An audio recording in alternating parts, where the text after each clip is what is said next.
तो भाई Liverpool versus United at Anfield ends in a 2-2 draw.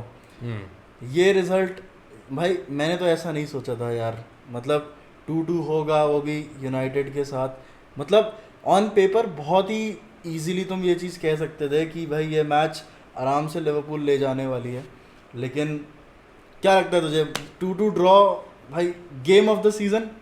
Game of the season तो है, game of the season for sure. And दूसरी चीज़ ये है कि मैं भाई बिग अप्स टू यूनाइटेड, क्योंकि यूनाइटेड ने स्टेप अप किया है। यूनाइटेड से एक्सपेक्टेड नहीं था।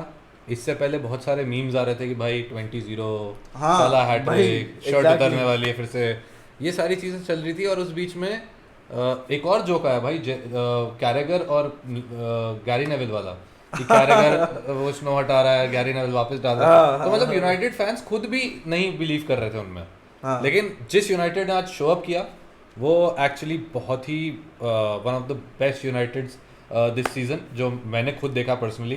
तो आई थिंक बेस्ट यूनाइटेड जो खेली है इस पूरे सीजन वो ये गेम खेली है भाई मतलब क्योंकि एक्सपेक्टेशंस एक्सीड करी हैं यूनाइटेड ने, इतना अच्छा खेले हैं। हाँ। मतलब अगर तू देखे 50-50 ड्यूल्स के बारे में बात करे, या तो देखे कि कितना सेकंड बॉल्स जीत रही थी यूनाइटेड, या कितने इंटरसेप्शंस कर रहे थे, कितनी बार जो स्लॉपी पासेस थे ट्रेंट के या किसी और के, लिवरपूल के, तो यूनाइटेड आज अच्छे से कैपिटलाइज कर रही थी, उस पे कैपिटलाइज कर रहे थे। और ये एक चीज़ थी भाई जो मुझे डर था कि ना हो जाए, और वही हुई भाई। United actually stepped up big time भाई। But coming to the individual performances भाई, Amad Diallo. Oh भाई, Amad Diallo भाई, as I said in the live stream, as I have always said about Amad Diallo कि भाई Amad Diallo एक अच्छा talent है। और Amad Diallo ने स्टार्टिंग में हम थोड़ा मजाक भी उड़ा रहे थे कि भाई उसने लिवरपूल के लिए डिफेंड कर लिया, जो फर्स्ट हेडर मिस हुआ था। हाँ, तो काफी लोग हंस रहे थे। बट Amad Diallo ने स्टेप अप किया।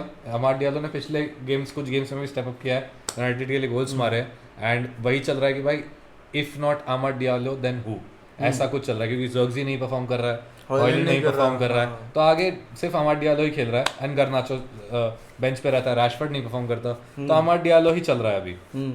एंड वही आज हमें देखने को मिला। वो जो सेकंड गोल आया वो Amad Diallo का बहुत ही बढ़िया गोल था, एंड वो सही जगह पे था। एंड आई थिंक गर्नाचो ने पास दिया था, गर्नाचो भी ने भी सही प्लेयर को पकड़ा कि कहाँ पे बॉल डालनी है, एंड आके एक बहुत बढ़िया फिनिश, बहुत ही कूल फिनिश, पर बहुत बढ़िया, मुझे अच्छा गेम लगता है कि जब एक तो भाई यूनाइटेड लिवरपूल पहली चीज, जब ये फिक्सचर होता है तो बहुत प्रेशर और बहुत टेंशन रहती है, बहुत अग्रेशन होता है गेम में। राइट। ऐसे गेम्स में कभी भी स्कोर करना इजी नहीं होता यार। राइट। इनफैक्ट ये लोग बोलते थे, गैरी नेविल बोलता था कि भाई जब हम लोग डोमिनेट भी करते थे ना लीग को, तब भी जब हम एनफील्ड आते थे तो वो मैच सबसे स्क्रैपी, सबसे टफ गेम होता था, क्योंकि ये राइवलरी ही ऐसी है। ये मतलब ये कोई हाई स्कोरिंग फिक्सचर नहीं होता दोनों टीम्स के लिए यूजुअली, बट मतलब उसमें उस एनवायरनमेंट में आके अडेप्ट करना, और इतना मतलब एक्चुअली एंड में आकर के अच्छा गोल मारना, डियालो ने actually very good performance from him भाई। इट टेक्स करेज, और उसने बहुत अच्छा परफॉर्म करके दिखाया है भाई आज प्रेशर में। ट्रू। और अगर हम भाई प्रेशर में परफॉर्म करने के बारे में बात करें तो मतलब एक इंसान है जिसको काफ़ी क्रिटिसिज्म मिल रहा है, हैरी मैगवायर, जो मतलब मुझे लगता है कि ही वाज डिसेंट भाई ऑल गेम, लेकिन पता नहीं इतना क्रिटिसिज्म क्यों मिल रहा है भाई। वो एक शॉट जो एंड में मिस हुआ, वही बात मैं कह रहा था कि जो तूने बोला कि प्रेशर में आकर इस फिक्सचर में फिनिश करना जो होता है, उस गोल को Amad Diallo ने सेम गोल फिनिश किया लेफ्ट फुट से, एंड वही चीज राइट फुट से हैरी मैगवायर ने मिस की। कंसिडरिंग द फैक्ट कि हैरी मैगवायर एक स्ट्राइकर नहीं है, तुम उस चीज के लिए हिट नहीं दे सकते उसको, क्योंकि भाई उसने पूरे मैच में बहुत अच्छी डिफेंडिंग की है। और मैच में अगर मैं थोड़ा तुम्हें डिफेंडिंग का ये बताऊं तो भाई जो उनके डिफेंडर्स थे यूनाइटेड के, भाई उन्होंने जितने इंटरसेप्शंस आए हैं, जितने गेम्स बने हैं, जो मैं गेम की बात करना चाह रहा था कि भाई आगे चल के मत करना चाहता, लेकिन मैं बताना चाहूंगा कि हर गेम जो बना था यूनाइटेड का सारा लेफ्ट से बना था, जहां पे डालो एंड बाद में गर्नाचो, इन लोगों ने रकस मचा रखा था उस साइड। ट्रेंड पे आते हैं बट इन्होंने रकस मचा रखा था उधर, वहां से स्पैम कर रहे थे भाई वो full crosses and passes, and वो बॉल बनाने के लिए हैरी मैगवायर, डेलिक्ट और लिसांड्रो मार्टिनेज लड़ झगड़ रहे थे भाई लिवरपूल के प्लेयर से, एंड वो चीज वो बॉल दे रहे थे डायरेक्ट सीधा, कुछ वो सोचना नहीं, यही प्लान था, उधर से डालेंगे, ट्रेंट की साइड से डालेंगे, ट्रेंट को बीट करेंगे और गोल की तरफ मारेंगे और गोल पड़ेगा। सारे क्रॉसेस और सारे क्रॉसेस पूरा गेम वहां से यूनाइटेड ने बनाया, बीच से एक शॉट नहीं देखा मैंने यूनाइटेड का, क्योंकि सारे गेम वहीं से बने हैं। तो कहीं ना कहीं United came in with a plan and executed that plan perfectly, and उन्होंने वो रिजल्ट निकाल लिया जो उनको चाहिए था। राइट। तो इसमें मैग्वायर को गाली देने की जरूरत नहीं है, क्योंकि मैग्वायर ने अच्छा परफॉर्म किया। मुझे भाई तुम इस सीजन अगर पॉइंट्स तुम्हें मिल रहे हैं ना लिवरपूल के अगेंस्ट, भाई तुम्हारा प्लान काम कर गया। और दूसरी चीज मैं बस ये कहना चाहता हूँ कि ये प्लान ट्रेंट के अगेंस्ट जो है ये आज से नहीं है, ये मतलब कब भाई 2020 से सबको पता है कि उसकी मतलब डिफेंसिव एबिलिटी थोड़ी कम है। भाई थोड़ी नहीं, उसकी एक्चुअली कम है। तो उसको बहुत एक्सप्लॉइट किया था एक टाइम पे, पूरे सीजन लोग सिर्फ यही करते थे। बट इस सीजन वो अच्छा रहा है भाई ट्रेंट, एक्चुअली इन सब चीज़ों में अच्छा रहा है। ट्रेंट ने अपने डिफेंसिवली गेम बहुत इम्प्रूव किया है।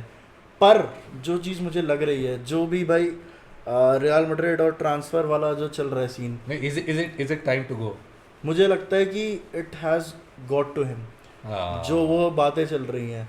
और मतलब अगर तुम वैन डाइक और साला को देखते हो भाई, हो सकता है उनका भी लास्ट वो हो, मतलब साला का लास्ट सीजन उसने बोल दिया, दोनों का हो सकता है लास्ट सीजन हो, उनके कॉन्ट्रैक्ट अभी नहीं है टेबल पे, तो हो सकता है उनका भी हो। बट उनसे तुम एक चीज देखते हो, एक लेवल ऑफ प्रोफेशनलिज्म। और अगर तुम ट्रेंट को देखते हो तो भाई वो पीछे ट्रैक नहीं कर रहा, वो जॉग करके आ रहा है, अगर उसको बॉल्स नहीं मिल रही हैं तो वो बॉल लूज कर रहा है, भाई वो जॉग करके आ रहा है।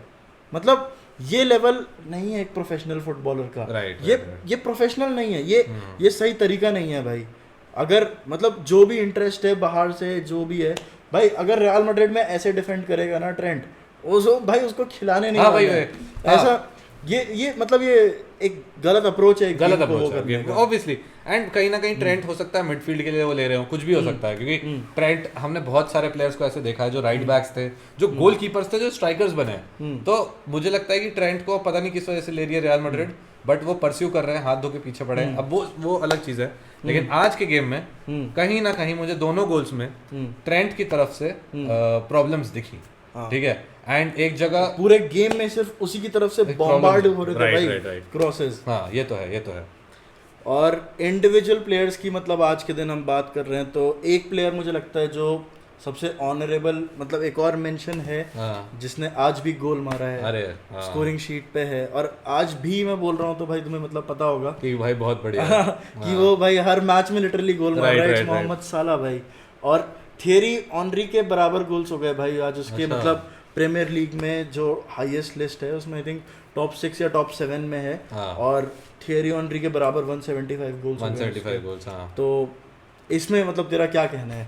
भाई मेरा तो यही है कि भाई साला ने लिवरपूल को अच्छे से देखो, क्या मैं बता दूं क्या हो रहा है।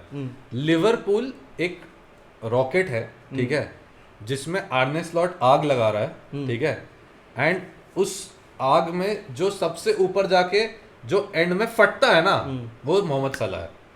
तो वो प्रॉपर एग्जीक्यूशन जो एक रॉकेट को दिवाली पे छोड़ते हैं, जब छोड़ता है कोई, तो परफेक्ट एग्जीक्यूशन जो होता है वो एंड में जाके सलाह पे खत्म होता है। एंड वो चीज हर बार प्रूव करती है लिवरपूल, क्योंकि तुम गेम में देखोगे एंड प्रोडक्ट सलाह ही निकालता है, क्योंकि पूरा गेम बनता है, गेम सलाह के पास आता है, सलाह गेम में कुछ करता है, कोई और प्लेयर भी गोल मारे तो सलाह का कंट्रीब्यूशन जरूर है। इस साल स्पेशली भाई जो कितने आई थिंक 31-32 गोल्स हैं exactly. हो गए आधे सीजन के फिक्सचर्स में। तो भाई मतलब ये बहुत सारे प्लेयर्स थे जो बैलन d'Or के लिए नॉमिनेट हुए थे, उनका पूरा साल का वो नहीं था जितना उसका आधे सीजन का इस साल हो गया है। और मतलब कंसिस्टेंटली बहुत सारे नंबर्स हैं भाई उसके, यही है ना, वो हर साल कर रहा है भाई ये सब चीजें। तो कंसिस्टेंसी मुझे लगता है इसको बहुत आगे लेके जाती है। अगर जैसे बहुत सारे लोग डिबेट करते हैं भाई हैजर्ड साला ये वो, तो कंसिस्टेंसी एक चीज है जो मुझे लगता है साला में बहुत ज्यादा है बाकी इन लोगों से, किसी से भी ज्यादा है काफी। इसीलिए इतने नंबर्स हैं, इतने क्रेजी नंबर्स तभी हो सकते हैं भाई तुम्हारे, वरना तुम 1-2 सीजन में ये नंबर्स नहीं अचीव कर सकते। सकते। और मतलब आई थिंक ये एक लेजेंडरी स्टेटस इसीलिए है कि तुम जितने भी टाइम थे, तुम कई साल तक थे, 7-8-9 साल, और तुमने हर सीजन फोड़ा है भाई। ये तो वो मतलब मुझे लगता है कि एक ये चीज तुमको एक लेजेंडरी स्टेटस देती है। राइट एंड आई होप कि भाई सलाह का आखिरी सीजन आई थिंक है, क्योंकि उसने खुद अनाउंस कर दिया है कि वो आखिरी सीजन है। तो आई होप कि इट्स लाइक योर्गन क्लॉप अगेन, कि भाई बता दिया था आधे सीजन में कि मैं जा रहा हूँ, एंड सलाह ने भी वही किया, he is also going next season. तो आई होप कि सलाह का सीजन अच्छा हो, and I hope Liverpool league जीते, एंड आई होप कि यूनाइटेड रेलीगेट ना हो, क्योंकि यूनाइटेड बहुत अच्छा खेली आज। ऑब्वियसली रेलीगेट तो नहीं होगी वो, मुझे लगता है ये एक अच्छा मोमेंटम बूस्ट देगी उनको। हाँ, मोमेंटम बूस्ट तो देगी, and I hope Amorim winter transfer window में कुछ करे, कुछ अच्छा करे, and let's see Premier League में क्या होता है भाई आगे।